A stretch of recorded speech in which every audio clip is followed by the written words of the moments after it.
Prečo sa stále hovorí o Taylor Swift? Taylor Swift je jedna z najdiskutovanejších hviezd internetu. Ale nie je to náhoda. Jej hudba nie je len hudba. Sú to príbehy. Ľudia sa v nich vidia.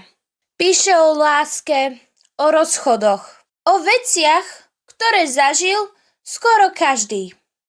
Ale zároveň robí niečo, čo veľa umelcov nerobí. Necháva v piesniach skryté odkazy, ktorý následne jej fanúšikovia, ktorí sa volajú Swifties, ich hľadajú. Analyzujú ich a vytvárajú teórie. Každý jeden album je udalosť.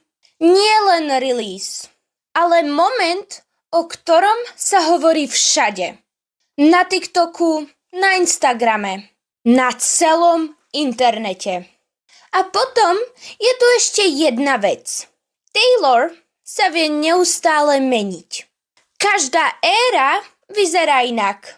Má vlastnú farbu, vlastný štýl vlasov.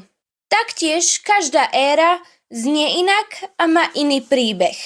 A práve preto ju ľudia nikdy neprestanú sledovať.